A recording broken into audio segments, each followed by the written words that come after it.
All right, dude. I just got up like 20 minutes ago or something like that, and it is hot as shit. Why is it so hot? Dude, I recently got a new air conditioner. Well, not recently, like a couple years ago, because the air conditioner that was on this house when I initially bought it, when I had people go and look at it, they told me that I should probably get a bigger air conditioner for the house. So I was like, okay. So we got a bigger one, and it absolutely helped. I didn't even know that air conditioners can be different sizes. I don't know shit about any of this stuff. So, but I'm telling you, I swear, this quote bigger air conditioner is fighting for its life. It is struggling. So one thing that I noticed, I think it was actually yesterday, last night, there were multiple pros last night that ended up tweeting out and saying something along the lines of, hey, I got the opportunity to play Modern Warfare 2 early. And if that's the case, I mean, there's gotta be leaks somewhere. There has to be gameplay somewhere. There's no fucking way. But multiple pro players, I don't really know necessarily all the names that were there, but now as somebody that is incredibly jaded at this point and has been disappointed many times over, I usually have lower expectations than most people.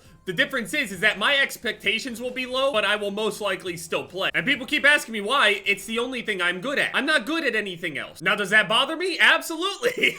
Of course that shit would bother me, but this isn't about me. I didn't get invited out there to go and play early. Now, I'm not gonna say I haven't had any contact with Infinity Ward or Raven or anything like that, because I absolutely have, but this isn't coming from a guy that, you know, for example, has a creator code or I'm contractually obligated to do or say anything. I ain't contracted to do shit. Something feels different. Oh shit, we just got info. Hold on. The ultimate weapon is team.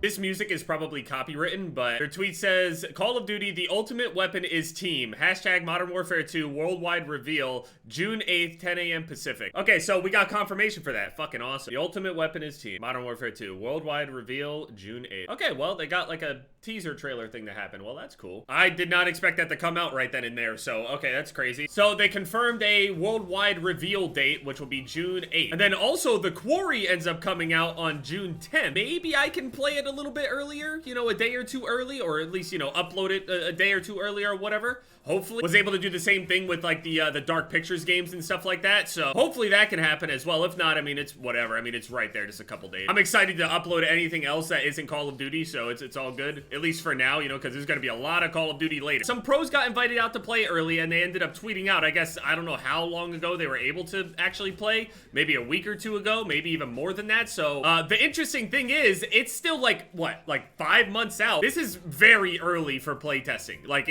we've heard from the very beginning that a lot has been already completed, and because they've had the extra time, that has made the like difference here. We've been hearing that Modern Warfare 2 is not behind in development at all. So with there being, you know, early talks to people, them asking me questions and other stuff like that, like I have never had that happen in previous years of Call of Duty. Something is just different. It feels like they're actually taking the feedback into consideration, or like they're actually, it felt like before, whenever they would invite people out, you know, a month or two early, it's like, well, the majority of the game is completed, and any like core design philosophy is likely not gonna change in that time period. They're gonna be like, let's just go with what we have, and then we'll, you know, adjust it later if they hate it. They might end up loving it. They end up kidding themselves. That's how it goes, you know, I get it. A simp, FaZe Simp, he ended up saying, I had the chance to test Modern Warfare 2 and talk to some of the devs about the game. I'm excited for next year. I'm assuming he means next year in terms of you know, the competitive season or whatever. And also, obviously, just because, you know, competitive players are making changes and their feedback is like positive on the game doesn't necessarily mean that it's gonna be a good game, because in some instances the pro player rule sets and GAs and other things like that really end up just killing the game. But we're not even gonna get into that whole thing. That all comes down to opinion anyway, and ultimately what matters is how good the game actually is, and then we can just divide rule sets and shit anyway. So Methods says, I'm excited to say that some other pros and I were able to get our hands on Modern Warfare 2, grateful for the opportunity to play early, while also being able to share feedback and discuss how we can continue making strides in the competitive world. Looking forward to playing again soon. So they're doing multiple play tests, okay? So this isn't just like a one-time thing that was like a couple months out or some shit.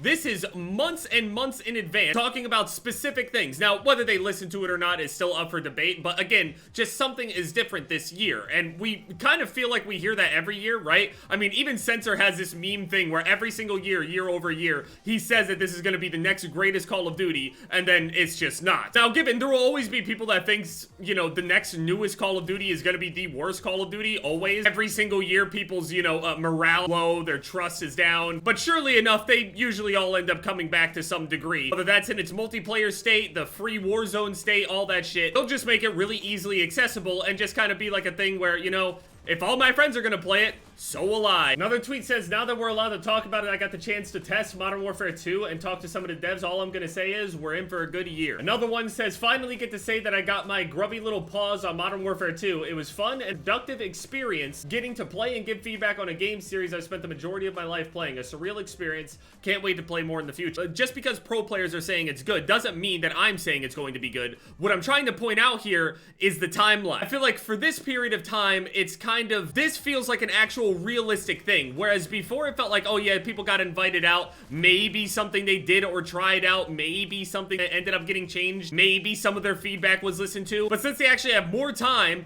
2 years plus, to go and work on the game, develop the game, and they're gonna have to support the game for that period of time, just like never before, okay? Understand, never before has this been done. I feel like it's much more important for them now to actually pay attention to what the player base is actually saying before the game is released, so we don't take months trying to get the game to where it should have been on launch. I'd like to make progress, not fucking repairs. Now, obviously, I could even mention the fact that they even hit me up at all was kind of strange. Obviously, I mean, I can say that I haven't played the game, but they have talked to me, which didn't really happen that often, especially this far ahead. So talking to them, yeah, that's interesting. With them getting in early on a lot of these timelines and shit, it seems like things are ahead of schedule. I don't think they're gonna be taking a break or anything like that. I think they're just very aware that they're gonna have to support the game for a bit longer than what they're used to, because before they would be able to go, we have the excuse that we're working on the next one, on to the next one, on to the next profit, on to the next thing that could potentially be better. So wipe the slate clean, start over again, and then they end up forgetting a lot of the other things that they did right in the last game. But with here, they must know that it is important that this version of their game is the most important one that they've ever made. And with it being on Modern Warfare, the name by itself clearly being the most popular version of Call of Duty, at least at the moment. Black Ops series is obviously also very popular, but Modern Warfare, the hype, along with Warzone and everything, it is astronomically huge in comparison. So this is the best shot that they have. It is 100% the best shot that they have. And if I were them, and I'm thinking of how are we gonna sit here and support these things for 2 years, I don't want to piss everybody off as soon as the game comes out. Now, obviously, the game is not going to release perfectly, and the game will never get to a state to where it's perfect. It's just not possible. There are long-standing games out there with so many mechanisms and things like that in them. Strategy, builds, all of that other shit, like League of Legends. That game literally gets balanced for years and years and years, and it is still, every single patch, there's always something that is unbalanced and or broken. It's always going to be the case. It's not always just a by design thing, it just ends up happening. It's like a food chain. When something that seems completely unrelated to another ends up disappearing off of that food chain, parts of it just fucking collapse. Like ecosystems and shit. So yeah, June 8th, we're gonna end up getting like a trailer thing, so that's content. Awesome. And then the Quarry is coming out right then. And also I'm hearing that the Quarry could potentially be like 10 hours. So if I don't get everybody killed this time, that could be a good amount of content.